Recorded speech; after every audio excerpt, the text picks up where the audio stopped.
गरीब की थाली में पुलाव आ गया, लगता है शहर में चुनाव आ गया।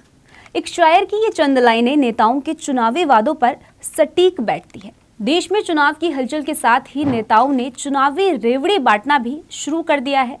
ऐसे में एक बार फिर देश में चल रहा मुफ्त रेवड़ी कल्चर को लेकर हम और आप आज के इस वीडियो में विस्तार से बात करते हैं। मेरा नाम तान्या अधिकारी है। जम्मू कश्मीर में चुनाव चल रहे हैं। बीजेपी ने प्रगति शिक्षा योजना के तहत कॉलेज के छात्रों को यात्रा भत्ता के तौर पर सालाना 3,000 रुपए देने का वादा किया है। सरकारी नौकरी की तैयारी करने वाले स्टूडेंट्स के लिए लैपटॉप और कोचिंग शुल्क प्रतिपूर्ति का भी वादा किया गया है। इतना ही नहीं, किसानों के लिए भी बिजली बिलों में 50% तक की कमी करने का वादा किया गया है। पीडीपी ने भी कहा है कि अगर वो सत्ता में आती है तो आम जनता को 200 यूनिट फ्री बिजली देगी। वहीं जम्मू कश्मीर के साथ ही हरियाणा में भी अगले महीने चुनाव है। यहां कांग्रेस कह रही है कि अगर उसकी सरकार बनती है तो महिलाओं को हर महीने 2,000 रुपए भत्ता देगी, जिसमें 500 रुपए अलग से सिलेंडर के लिए दिए जाएंगे। हर परिवारों को 300 यूनिट तक बिजली फ्री, साथ ही 25 लाख तक का फ्री इलाज भी देने की बात कही गई है।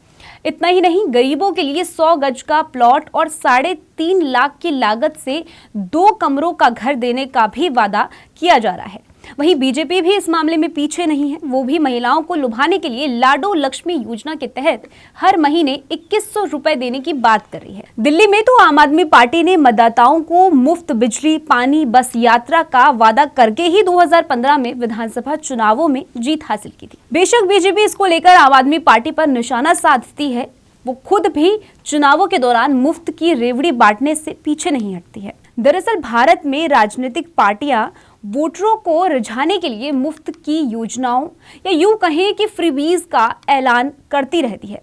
इस तथ्य को जानने के बाद मुफ्त चीजें सरकारी खजानों पर बेतहाशा बोझ डालेगी। राजनीतिक दल चुनावों से पहले वोटरों को लुभाने के लिए मुफ्त चीजों की घोषणा पूरे कॉन्फिडेंस के साथ करते हैं। विरोध करने वाले इन्हें फ्रीबीज और रेवड़ी कल्चर कहते हैं, तो समर्थन करने वाले इन्हें कल्याणकारी योजना बताते हैं। विरोध करने वालों का अक्सर कहना होता है कि इससे सरकारी खजानों पर बोझ बढ़ेगा, कर्ज बढ़ेगा और सिर्फ राजनीतिक फायदे के लिए ऐसा किया जा रहा है। तो ऐसी योजनाएं लाने वाले कहते हैं कि इसका मकसद गरीब जनता को महंगाई से राहत दिलाना है। खास बात यह है कि एक पार्टी जिस तरह की योजनाओं का एक राज्य में रेवड़ी कल्चर कहती है, वहीं दूसरे राज्य में उसे कल्याणकारी योजना कहकर लागू कर रही होती है। अब आपके मन में भी कहीं ना कहीं सवाल जरूर आ रहा होगा कि रेवड़ी कल्चर की शुरुआत आखिर हुई कहां से। तो देखिए, कहा जाता है कि 2006 में तमिलनाडु से इस कल्चर की शुरुआत हुई थी। वहां विधानसभा चुनाव होने थे। तब डीएमके ने सरकार बनाने के लिए सभी परिवारों को फ्री कलर टीवी देने का वादा कर दिया। पार्टी ने इसके पीछे तर्क दिया कि हर घर में टीवी होने से महिलाएं साक्षर होंगी। डीएमके के इस चुनावी वादे को तब सुप्रीम कोर्ट में भी चुनौती दी गई थी। हालांकि डीएमके जीत गई और वादा पूरा करने के लिए 750 करोड़ का बजट लाया गया। इसके बाद मामला सुप्रीम कोर्ट में चल ही रहा था कि इस बीच 2011 के विधानसभा चुनाव आए।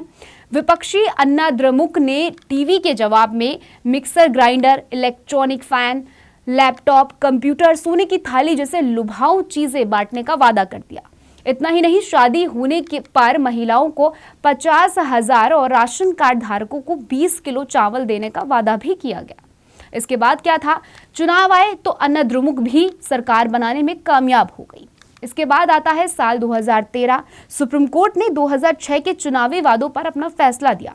कोर्ट ने कहा, फ्रीबीज सभी लोगों को प्रभावित करती है जो स्वतंत्र और निष्पक्ष चुनाव की जड़ को काफी हद तक हिला देती है।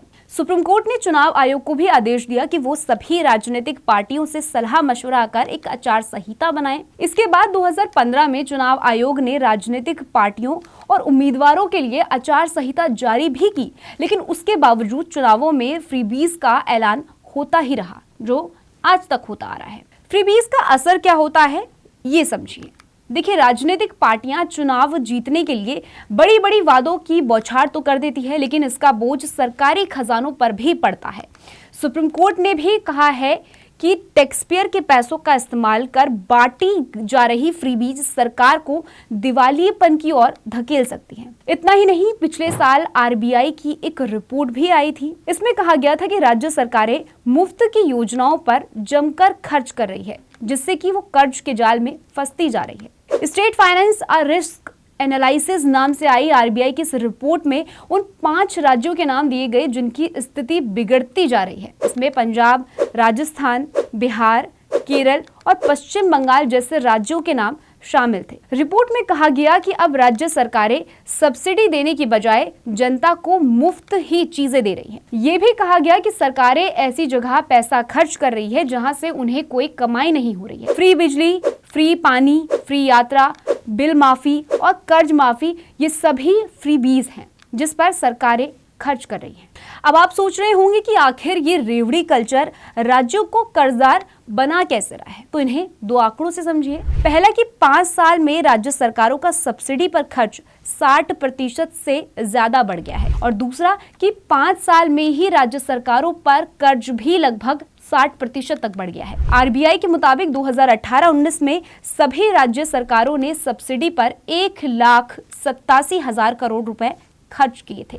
यही खर्च 2022-23 में बढ़कर 3 लाख करोड़ रुपए के पार चला गया। इसी तरह से मार्च 2019 तक सभी राज्य सरकारों पर 47,66,000 करोड़ रुपए का कर्ज था, जो मार्च 2023 तक बढ़कर 76,000 करोड़ से ज्यादा हो गया।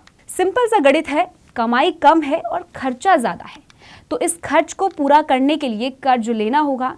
लेकिन खर्च और कर्ज को सही तरीके से मैनेज नहीं किया तो हालात ऐसे हो जाएंगे कि फिर ना तो खर्च करने के लायक होंगे और ना ही कर्ज लेने के। ऐसा ही श्रीलंका के साथ हुआ, पाकिस्तान के साथ हो रहा है, अमेरिका के साथ भी लगभग ऐसा ही हो गया है। तो अब हमारे देश में भी सरकारों का कर्ज बढ़ता जा रहा है। हकीकत यह है कि सरकारें सब्सिडी के नाम पर फ्रीबीज पर बेतहाशा खर्च कर रही है, और अगर ऐसा ही चलता रहा तो वो दिन दूर नहीं जब भारत का हाल भी श्रीलंका जैसा हो जाएगा। खबर पर अपनी राय हमें कमेंट सेक्शन में जरूर बताइएगा। फिलहाल इस स्टोरी में इतना ही, फिर आएंगे एक नए मुद्दे के साथ। तब तक आप जुड़े रहिए भारत राजनीति।